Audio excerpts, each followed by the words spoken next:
So this is Swami Adganand's Yatharth Gita, which is the depiction of how this Bhagavad Gita knowledge was moved from generations.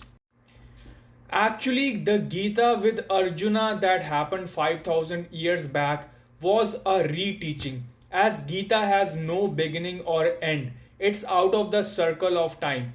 This answer I will give you if you have deep knowledge about Bhagavad Gita, so you have to go in depth about Bhagavad Gita knowledge. Continuing with the Buddha story, so the tradition of six such men, and then the sixth man was Bodhidharma. He said that this thing for the first time. Meanwhile, about 900 years passed. Bodhidharma said for the first time what Buddha had said to Mahakashyap. And why did he say that? Because when Bodhidharma went to China for the first time and said that now I say what Buddha has said to Mahakashyap, people said no one else has said it till now. Why are you saying it? So he said that now there is no one available to listen quietly. So there is helplessness and I am close to dying. What Buddha said to Mahakashyap will be lost. Now I tell you whatever is right or wrong as I can. The experiment that was discussed by Osho about the child and parents sitting in separate rooms and parents saying the word rose in mind in the previous video, and then after a while the child could tell that the parent said the word rose makes sense only when you have known a person so well for so long that you can predict what he's gonna say or do next. And the fact about a child being able to predict makes sense only when that child and parent have known each other for many births. And probably that child was a deep lover of the parent in the previous births. I know it's hard to swallow, but if you understand the concept of rebirth via Bhagavad Gita, then only you can understand what Osho or I am saying. Basically, I am the present version of Osho. Osho didn't explain it probably and gave that example out of the blue. So if we compare this to the Gita session, then Arjuna might have started gradually remembering about his previous births and then gaining consciousness of what Krishna told him in that birth, which is basically Gita itself. Then maybe Sanjay would have also remembered that he heard their conversation. But let's not go in the depth of this, that how he heard it. That's a long way to understand. And also you can take a present example where a mother already knows what the child is capable of doing because she knows the child completely and has been noticing him or her. So let's continue. This is an incident. Therefore, the first thing I want to tell you is that Gita is written in a silent dialogue between Krishna and Arjuna. Secondly, let me tell you that the time scale of silent dialogue is different. It will also be important to understand this. Otherwise, you will say that even a silent conversation takes at least an hour, 1.5 hours or 2 hours. Because what difference does it make whether I tell you from above or from within? It will take time. Then you will have to understand the time scale, the timetable. Sometimes you doze off while sitting on a chair and see a dream. And in the dream, we see that you got married, settled down, got a job, bought a house, had children, grew up. Shehnai is playing. The boy is getting married. And then someone, your officer, comes from beside you and picks you up. And look at the clock and find that barely a minute has passed since you blinked. Then it is very difficult to understand how such a long disturbance could have happened in 1 minute. It takes half your life to create so much trouble. It takes 30-40 years. How did that happen in 1 minute? But of course it happened. Actually, dream time is different. Its scale is different. The concept of time in dreams is completely different. Therefore, a lifetime's dream can be seen in 1 minute dream. The whole life can be seen in 1 minute. Generally, people say that when someone dies by drowning in a river, he sees his entire life again in the last step.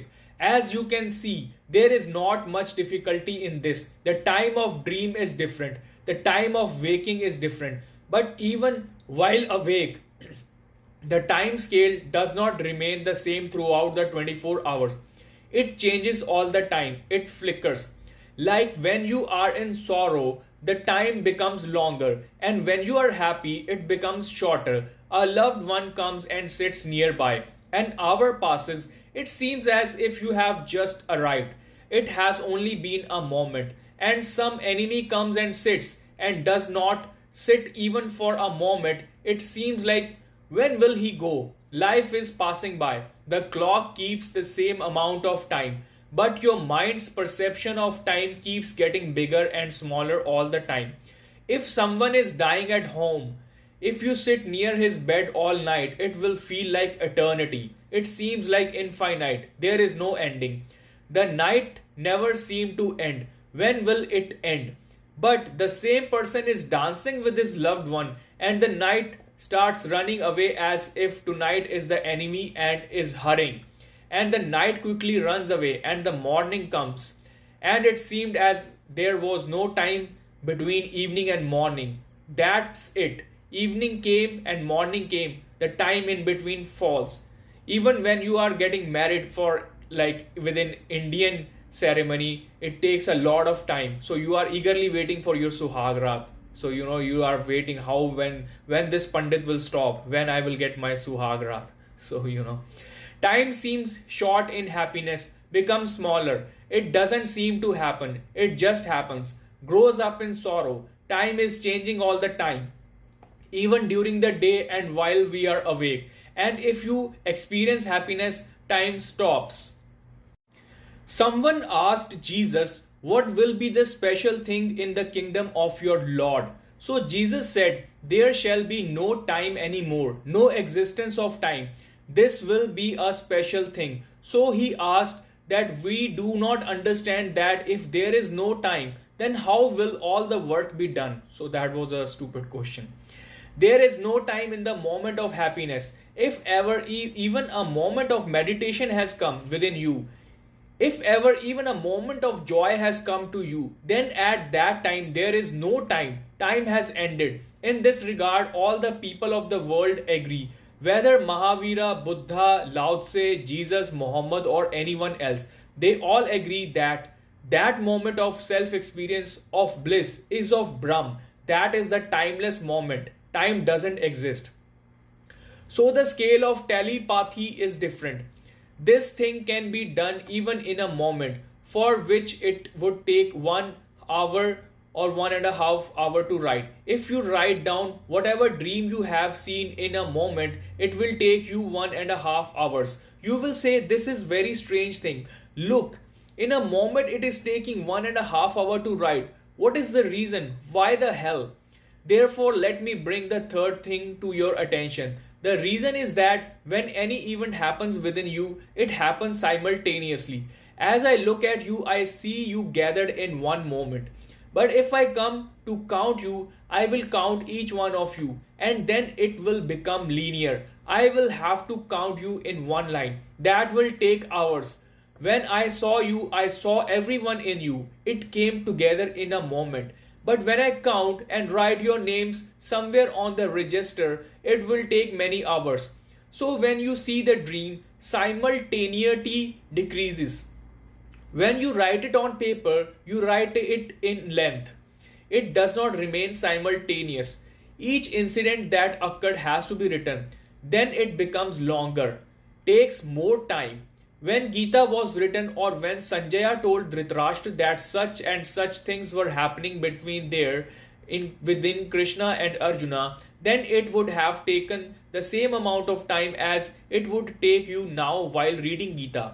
But it is difficult for you to imagine how much time passed between Krishna and Arjuna unless you have a little experience of telepathy. According to us, time has no value there. Therefore, it is possible that none of the warriors even knew what happened between Krishna and Arjuna. It's done in a moment. The chariot has gone and stood. Arjuna